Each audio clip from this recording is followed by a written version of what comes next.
Bien, la clave en el impuesto de sociedades es cómo calculamos la base imponible.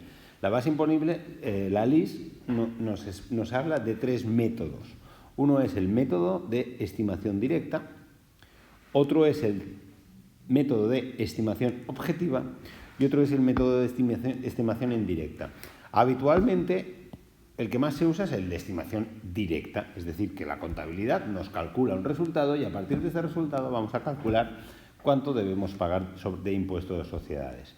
Eso es la estimación directa. La estimación objetiva es lo que se llama módulos, es decir, que no es fácil o no se puede llegar. Hay determinadas actividades que a Hacienda le cuesta mucho calcular el resultado. Entonces, lo que te permite ir por módulos. Es decir, que en función de las características de tu negocio, por ejemplo, un bar, te dicen, bueno, si es un bar de tantos metros cuadrados, con tantas mesas, con tantos empleados, se calcula un módulo, lo que se llama un módulo, se calcula el módulo y Hacienda estima que tienes que pagar esto, X cantidad, lo que diga el módulo, ¿vale? Y al empresario, pues según que conoce bien los números, a lo mejor le interesa pagar el módulo y no ir por estimación directa. O a lo mejor prefiere ir por estimación directa porque pagaría más con el módulo, ¿vale? Y el método de estimación indirecta básicamente se utiliza cuando hay una inspección y no hay manera de calcular, de saber cuál ha sido tu cuenta de ingresos y gastos y te hace una estimación indirecta. Es decir, en función de muchos valores, Hacienda en la inspección utilizará una estimación indirecta y te dirá exactamente cuánto has ganado para calcular lo que tienes que pagar o esto, ¿vale? Bien. Una norma que tenemos que tener en cuenta es que habitualmente los gastos contables necesarios para obtener los ingresos son gastos fiscalmente deducibles, por lo que no procede ajuste. Bien. ¿Esto qué significa? Que si, por ejemplo, yo tengo unos ingresos de 10.000 euros, pero para estos ingresos de 10.000 euros he necesitado unos gastos de personal y de electricidad, por ejemplo, de 5.000 euros, el beneficio me ha quedado en 5.000.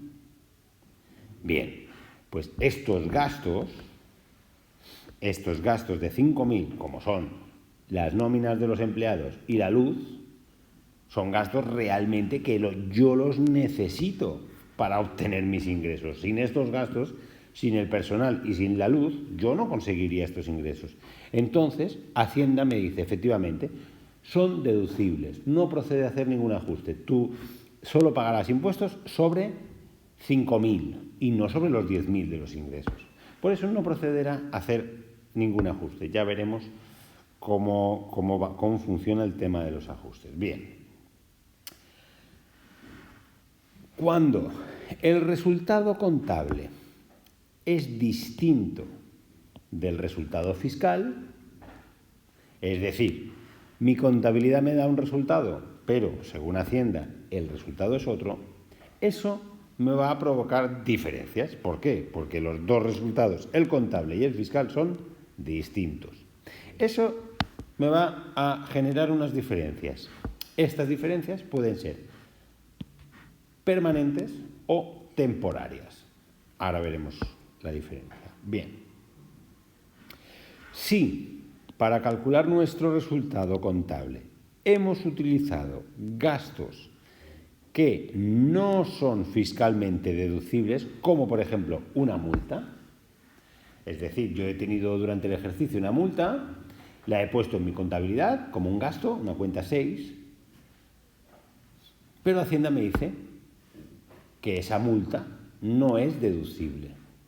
Entonces, tendré que hacer algo para que esa multa no afecte a mi resultado contable. O sea, si yo, por ejemplo, he facturado 10.000 he tenido unos gastos de 5.000 de nómina y de luz y una multa de 1.000, en mi resultado contable tendré un resultado contable de 4.000.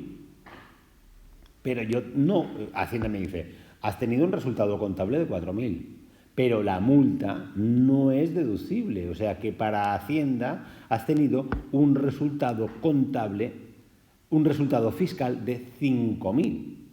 Hacienda quiere que tributes sobre 5.000, por lo que procederá a hacer un ajuste positivo por el importe de la multa. Es decir, tengo que incrementar mi resultado por el importe de la multa. Y sobre ese resultado, ahí sí que voy a liquidar, voy a pagar impuestos. Bien, como la multa se da una vez y no se da más, es una diferencia permanente. ¿Vale? Este hecho ha generado una diferencia permanente por el importe de la multa. ¿Vale? Entonces, es un gasto contable, pero no es un gasto fiscalmente deducible, por lo que este hecho ha generado una diferencia permanente. Y siempre va a ser así, porque la multa nunca va a ser deducible. ¿Vale? Bien. Una diferencia permanente o temporaria puede ser positiva o negativa. ¿Vale? Positiva es la que me hace incrementar el resultado, como en este caso anterior, como en el caso anterior de la multa. Me ha hecho incrementar el resultado. Entonces, es una diferencia permanente positiva, que ha hecho incrementar el resultado. Y una diferencia temporaria o permanente negativa es aquella que me hace disminuir el resultado. ¿Vale? Por lo que pagaré menos impuestos. Una diferencia permanente o temporaria positiva, me va a incrementar el resultado. Conclusión, pago más impuestos. Una diferencia permanente temporaria negativa va a disminuir el resultado contable. Por cuestión, voy a pagar menos impuestos. Bien. Las diferencias temporarias. Las diferencias temporarias provocan que paguemos menos impuestos ahora y más impuestos en el futuro. Menos ahora y más impuestos en el futuro. O al revés. ¿Vale? Se acabarán compensando. ¿Vale? Bien. Diferencias temporarias. Bien. Tenemos diferencias temporarias imponibles. Las diferencias temporarias imponibles implica que pagas más impuestos a pagar en el futuro, más impuestos en el futuro y menos en el presente, digamos. Por lo que una diferencia temporaria imponible vas a pagar más en el futuro y menos ahora. Se genera un pasivo por impuesto diferido. ¿Vale? Es decir, ¿cómo voy a pagar más impuestos en el futuro y menos ahora? Se me genera un pasivo. Quiere decir que lo que no pago ahora lo voy a tener que pagar en el futuro. Y de ahora hasta el futuro, mi contabilidad tiene que registrar un pasivo, una deuda, por este impuesto diferido que no estoy pagando ahora, sino que lo pagaré en el futuro. ¿Vale? Esas son las diferencias temporarias imponibles que generan que hago más impuestos a pagar en el futuro. ¿Vale? Si yo difiero el impuesto, a fecha de hoy lo que tengo es un pasivo. Y el día que pague el impuesto, cancelaré este pasivo. Es decir, lo que no pague ahora lo pagaré en el futuro. ¿Vale? Se originan diferencias negativas que disminuyen el resultado actual, pero que en los ejercicios futuros se revierten como diferencias positivas que incrementarán el resultado. ¿Vale? Estas son las diferencias temporarias imponibles. Ahora bien, las diferencias temporarias deducibles. Estas son diferencias temporarias que me van a hacer pagar menos impuestos en el futuro. Es decir, que voy a pagar más impuestos ahora. Y después en el futuro ya no los voy a pagar. Entonces, digamos que estoy pagando impuestos por adelantado.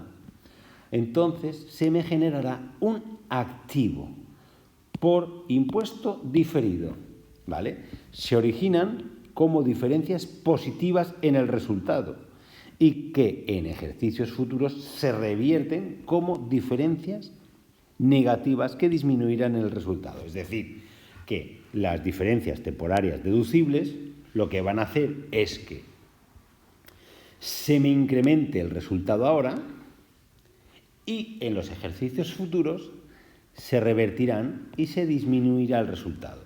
Es decir, durante todos estos años que he pagado, voy a tener un activo en mi contabilidad. ¿Por qué? Porque he pagado por adelantado. Estas son las deducibles. Pero las imponibles, como hablábamos antes, como no lo pago ahora, sino que lo pagaré en el futuro, durante el tiempo que no lo he pagado, lo estoy difiriendo, tengo un pasivo en mí, tengo una obligación que no estoy cancelando, que la cancelaré en el futuro. En cambio, si con las deducibles lo pago ahora, pero los años que vienen no pagaré. Entonces, los años siguientes, futuros, lo que voy a tener es, digamos, un derecho, porque ya he pagado por adelantado lo que tendría que pagar en esos ejercicios. Esta sería la idea general, ¿vale?